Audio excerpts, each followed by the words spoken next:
Muy bien, seguiremos con capítulo 6.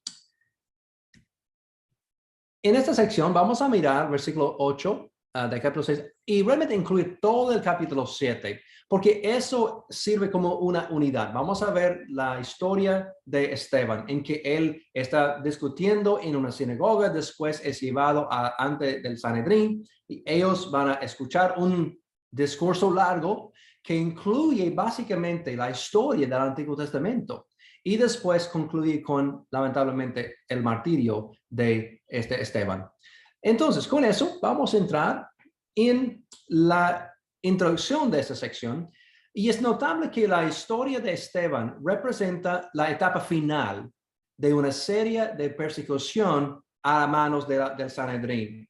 Si recuerdas, en capítulo 4, los apóstoles fueron llevados ante el Sanedrín y eso terminó con reprimenda. Pero en capítulo 5 terminó con azotes, pero ahora lamentablemente terminó con la muerte de Esteban. Y así, yo creo que Lucas está mostrando que está aumentando más y más y más la persecución en contra de los creyentes, resultando en lo que pasa con Esteban y también el inicio de capítulo 8, en que Saulo de Tarso empieza a perseguir a la iglesia en Jerusalén y todos son dispersos en esta sección. Así creo que eso es una forma para mostrar lo que sucedió y también grabado por Lucas aquí en Hechos. Muy bien. Mirando en esta primera sección, versículos 8 al 15, habla de que Esteban tenía ciertos diálogos en la sinagoga de los libertos. Yo imagino que él estaba asistiendo a la sinagoga como otro miembro de la sinagoga. Y menciona que esa sinagoga probablemente fueron llenos de judíos de la diáspora que hablan griego. La razón por eso es basado en el nombre libertos, basado en el latín libertinus, y se refiere a un esclavo que había sido dado su libertad. Sabemos por la historia que en los 60 antes de Cristo, el general Pompeo, Pompeo el Grande, entró en Jerusalén y llevó muchos judíos cautivos. Y ellos regresaron a Roma como esclavos y el pueblo de Judía que se quedó, sobrevivió, empezaron a comprar sus hermanos y sus familiares y pagaron el costo de librarlos. Y cuando fueron librados, esas personas de Roma también frecuentemente recibieron su ciudadanía, interesantemente. Y es muy probable que los que establecieron esa sinagoga vienen de esas raíces, que fueron tal vez viviendo en Roma, pero habían sido librados y ahora habían regresado para establecer esta sinagoga. Interesantemente, dice que tenía diferentes personas ahí, personas de, por ejemplo, de Alejandría, de Cirene, y eso, Cirene está en África, Alejandría es en Egipto. También menciona varios otros lugares de importancia en la diáspora. Por eso menciono ese punto. Un lugar interesante que menciona también Cilicia y Asia. Pero Cilicia tal vez sería importante porque había una ciudad principal en Cilicia, Tarso. Tarso debe tal vez ser algo que reconoces, ¿no? Saulo. Es posible que Saulo, el próximo que vamos a ver es que es Pablo, tal vez asistía a la misma sinagoga y tal vez él fue parte de ese diálogo o el conflicto que estuvo en esta sinagoga. Entonces, ahora el narrativo sigue avanzando, ¿no? Bueno, para ayudarnos en esta sección de la historia, realmente arqueólogos nos han dado una bendición. Ellos encontraron una sinagoga helenística en la ciudad de David, lo que es esta porción en el círculo rojo, que viene de ese mismo periodo. Tal vez esta misma sinagoga, tal vez no, es posible que había otras sinagogas, pero es posible que es la misma. Entonces aquí es otra foto mejor, puedes ver aquí el templo, las escaleras de las sureñas y toda esa región aquí se llama la ciudad de David. Y ellos han encontrado un sitio arqueológico aquí que era una sinagoga y dentro de eso, aquí es el sitio arqueológico hoy en día. que posiblemente es la misma sinagoga. Por lo menos era una sinagoga, indudablemente, pero no sabemos si es la misma que estamos tratando aquí en el pasaje. Y dentro de la sinagoga, aquí es otra imagen, que hubo aquí de ese lado una mikve, bautisterio, si recuerdas cuando tocamos capítulo 2, tocamos ese de que ellos usaban esas mikve para limpiarse. Y va a mostrar por qué es significativo eso. Arqueólogos determinaron que eso fue una sinagoga basado en esta inscripción. Se llama la inscripción de Teódoto. Y la razón es porque la primera palabra es Theodotos. Theodotos es el que construyó el edificio. Él fue el fundador de esa sinagoga en Jerusalén.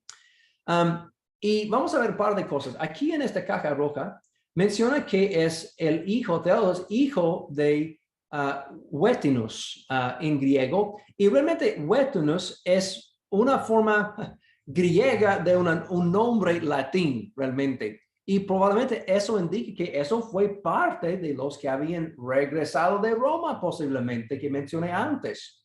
Así es posible que eso coincide con la historia que conocemos.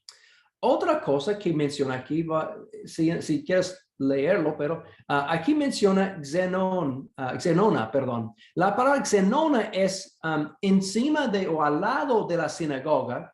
Teódotos también pagó para construir una xenona, es decir, una casa de huéspedes. Un lugar para los que están de fuera, que ellos pueden venir y tener hospedaje. ¿Por qué es significativo eso? Bueno, como hemos mencionado en el estudio de capítulo 2, cuando fue fiestas grandes, tal como la Pascua, tal como Pentecostés, judíos de la diáspora vendrían a la ciudad de Jerusalén, pero no tenían lugares para hospedarse. Entonces, esa sinagoga presenta una posibilidad por los que están viniendo de afuera. Otra vez, eso habla de esa cuestión de los de la diáspora y los que no son de la diáspora en el conflicto anteriormente en capítulo 6. Pero ese lugar o casa de huéspedes puede ser abierto por cualquier y usado por los que están viniendo para las fiestas. Otro elemento mencionado en esta inscripción está aquí en la caja azul. Realmente empieza aquí en la línea anterior, pero dice que él construyó también algo como cisterna o algo para que haya agua disponible para hacer limpiezas. Entonces menciona aquí específicamente ambos el agua tal como una forma para limpiarse o purificarse. Y eso es exactamente lo que vemos en esa foto. Exactamente coincide con la construcción de mikvah, y eso tiene que ver con el proceso de pureza que usan los judíos antes de entrar en el templo, etcétera, etcétera. Así, yo creo que ese descubrimiento arqueológico realmente coincide muy bien con lo que estamos mirando con la historia. Bueno, continuando en la historia, primeramente, Esteban está interactuando, proclamando el mensaje de Jesús, y eventualmente él viene en conflicto con los que están ahí que no aceptaron la palabra acerca de Jesús. Y ellos empiezan a poner acusaciones y cargos, y ellos van a llevárselo al Sanedrín para tener un caso en el corte. Pero ¿cuáles son los cargos en su contra? Número uno, ellos insisten que este señor Esteban no deja de hablar contra de este lugar, es decir, el templo, y que Jesús lo destruiría. Entonces, aparentemente, en parte de lo que Esteban está comunicando, hablaba de ese concepto, que hay un templo nuevo tal vez, como fue desarrollado más adelante en Efesios. Pero aquí ellos dicen que él no cesa de hablar en contra de este lugar, el templo. En cierta forma, en otras palabras, él está hablando en contra de Dios mismo, porque es, de acuerdo con la perspectiva de ellos, la morada de Dios. El segundo cargo es que no deja de hablar contra la ley. y que Jesús haría cambios en la ley. Y en tal caso está hablando contra Moisés. Así, Jesús y Esteban habían tocado cosas así, ¿verdad? Si recuerdas en los evangelios. Y algo para tomar en cuenta, si tú estás leyendo esa historia siendo un griego en los 70s, 80s después de Cristo, sería interesante porque ambos Jesús y también Esteban mencionaron que el templo sería destruido y habría cambios también en la cuestión de los sacrificios, etcétera.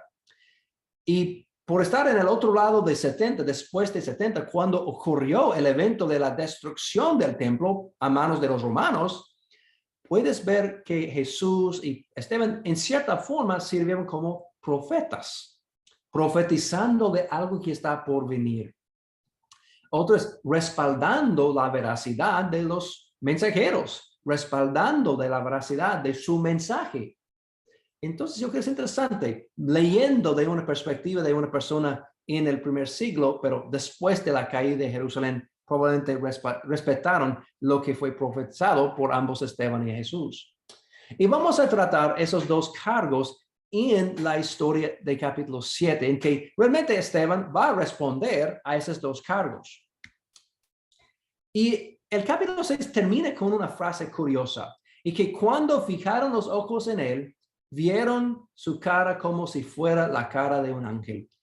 Realmente no sé exactamente lo que significa. Tal vez como tengo al pie de esa lámina, que tal vez eso es relacionado con Moisés, que él también en Éxodo 34, su cara también brillaba y tal vez había un eco de ese evento de la vida de Moisés. No sé. Bueno, con eso vamos a salir de la sinagoga y llegaría al Sanedrín. Y eso es lo que ocurre en capítulo 7. Así, por esa razón, mientras que es una historia continua, vamos a tratar capítulo 7 junto con capítulo 6. Bueno, el sermón. ¿Qué hacemos con el sermón? No vamos a leer todo el sermón. Si no lo has hecho, recomiendo que leas todo. Es un resumen muy interesante. Un propósito que yo veo en esa historia es que da un resumen breve del Antiguo Testamento. Yo creo que Lucas tal vez está aún usándolo con ese propósito. Si somos lectores en el fin del primer siglo, que somos de raíces griegas, tal vez no conocemos todas las historias. Y tal vez Lucas está dándonos un resumen de todo lo que sucedió, bueno, no todo, pero unas partes importantes del Antiguo Testamento para darnos una idea de lo que pasó en el Antiguo Testamento para prepararnos para lo que está pasando en el Nuevo.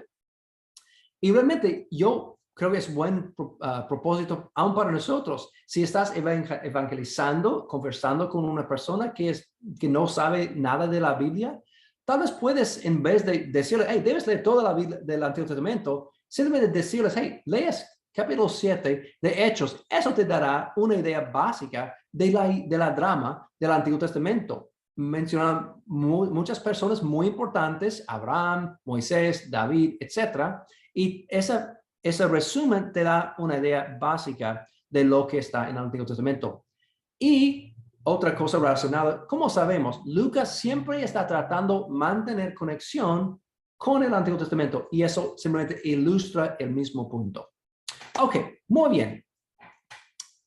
Muchos que yo he determinado llegan a la conclusión de que ese evento está más o menos en el año 36 después de Cristo, 36, 37, por ahí, muy probablemente.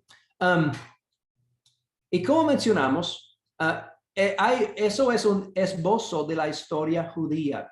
Y eso coincide con una práctica judía. Si lees Salmos 78, 105 y los otros que son mencionados, no es algo inusual que un judío repasa los eventos significativos de su historia. En estos salmos vas a ver lo mismo. Entonces, Esteban, siendo buen judío, está simplemente haciendo eso en parte, como hemos mencionado, por otras razones también. Pero eso coincide con prácticas conocidas de otros judíos. Entonces, en su discurso, él va a responder a los dos cargos que mencionamos anteriormente. Él va a responder básicamente con el mensaje principal, que los líderes del pueblo de Israel ahora resisten al Espíritu Santo. Eso es su punto. Va a ser visto claramente en capítulo 7, 51 al 53. Él va a enfatizar ese punto y él va a terminar su discurso con ese punto. Ustedes siempre resisten al Espíritu Santo. Y por medio de este sermón, él va a enfatizar ese punto. Que un grupo resiste, otro. Y él va a establecer ese punto sobre dos, voy a llamar subpuntos para establecerlo. Subpunto número 1. Los líderes, ustedes son los culpables, yo no. Aunque están acusándome a mí, dice Esteban, ustedes realmente son los culpables. Ustedes están resistiendo a Dios, tal como han hecho tus antepasados. Si estamos hablando de los israelitas en el desierto, los hermanos de José, entre otros, siempre ellos resistieron el mensajero verdadero de Dios. Y de la misma manera, los líderes en este momento están resistiendo al mensaje del Espíritu Santo proclamado por Esteban y por Jesús principalmente. Pueden ver unos ejemplos de que eso en versículo 9, José, Moisés en 39, los profetas y ahora el justo Jesús siempre ha sido rechazado o resistido por los líderes de los judíos. En particular, otra vez, si recuerdas, uno de los cargos es que Esteban hablaba en contra de Moisés. Y ahora está diciendo, no, yo no estoy en contra de Moisés. Yo estoy hablando del cumplimiento de Moisés. Y eso es tema de otra ocasión tal vez, pero eso es otra cosa que quería establecer Lucas en esas historias, ambos en el Evangelio, tal como con Hechos, que Jesús y todo lo que está ocurriendo con la iglesia es un cumplimiento de lo que Moisés había proclamado. No está en contra, sino está una continuación y un cumplimiento. Pero al otro lado, aquí Esteban dice que ustedes están resistiendo Moisés. Versículo 37 y versículo 53 repite la idea. Entonces, él responde diciendo que ustedes son los culpables, yo no, en las dos cosas.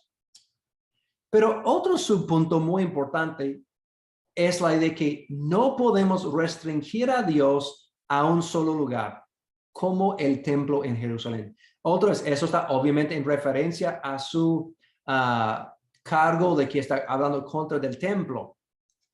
Entonces, él aquí menciona claramente, mira, no podemos resistir a Dios, ni tampoco restringir a Dios, porque en ese sermón es interesante y notable que Dios visitó a su pueblo varias veces en lugares que no tienen que ver con el templo. Entonces, por ejemplo, Abraham recibió una visita de Dios, la presencia de Dios, cuando él estuvo en Mesopotamia, en Harán. José, cuando él estuvo en Egipto. Moisés, también en Egipto y también en el monte Sinaí. Y también el pueblo de Israel en el desierto. Otra vez, enfatizando el punto que Dios no está limitado por un lugar simple en Jerusalén. No es restringido a ese lugar, sino Él está en otras partes también. Y yo creo que eso es una de las razones por qué menciona los individuos que Él menciona en su discurso. Entonces también Él concluye en versículo 48, citando un pasaje del Antiguo Testamento, diciendo que Dios no es limitado a lo que nosotros podemos construir con las manos. Entonces, eso es verdad, pero Él enfatiza ese punto también aquí para concluir. Así, Él responde a los dos cargos claramente y también Él va a finalizar con unas palabras fuertes. Y quiero leer capítulo 7, 51 al 53. Hechos 7, 51.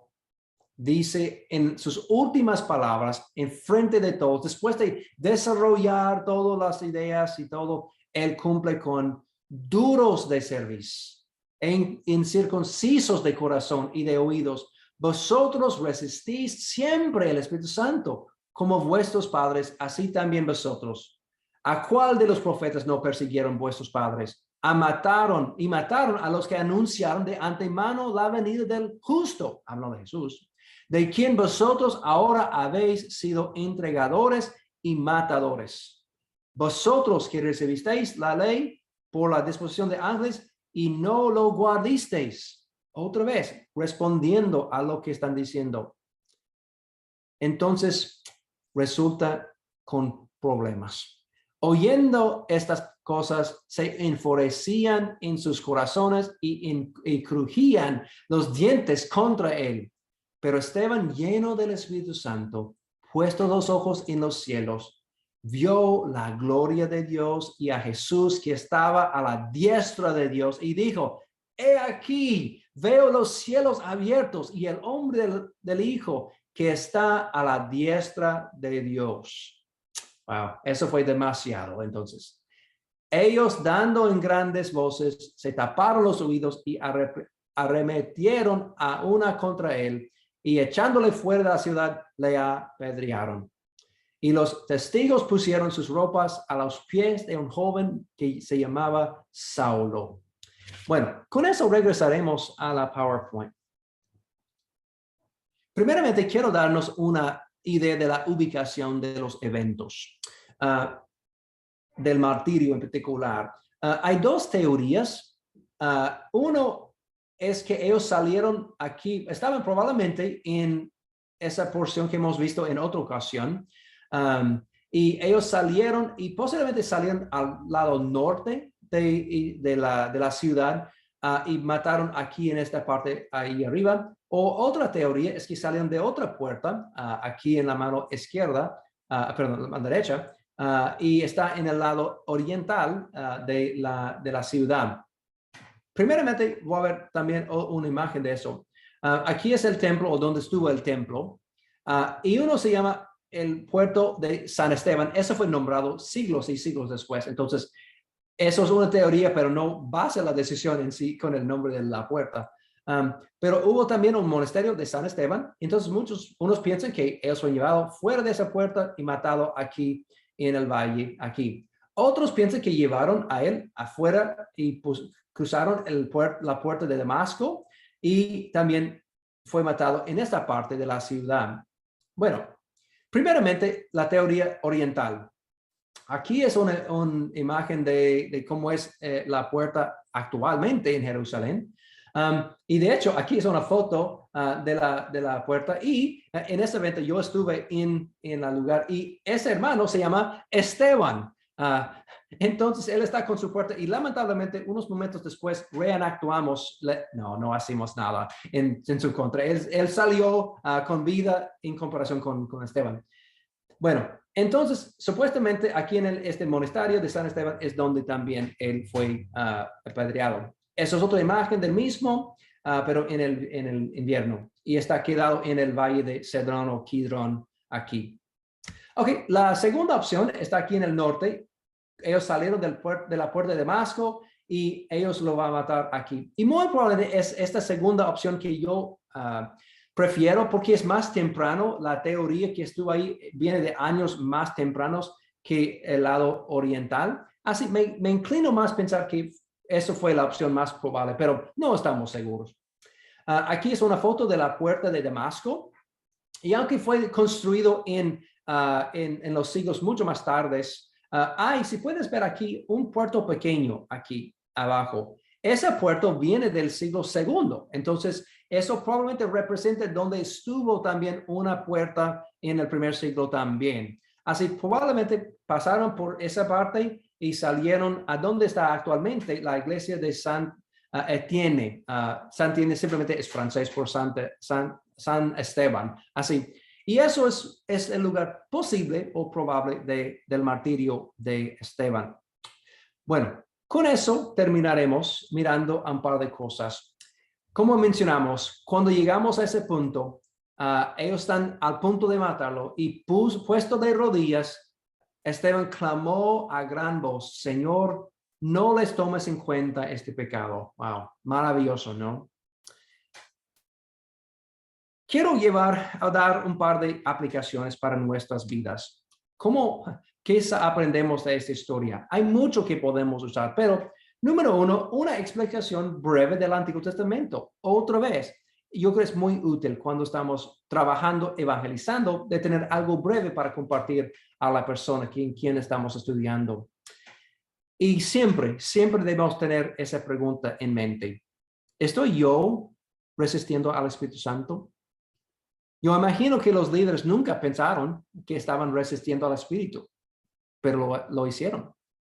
Y yo creo que es muy válido de preguntar a nosotros mismos, ¿cuál es mi relación con el Espíritu? ¿Estoy abierto? ¿Estoy cerrado?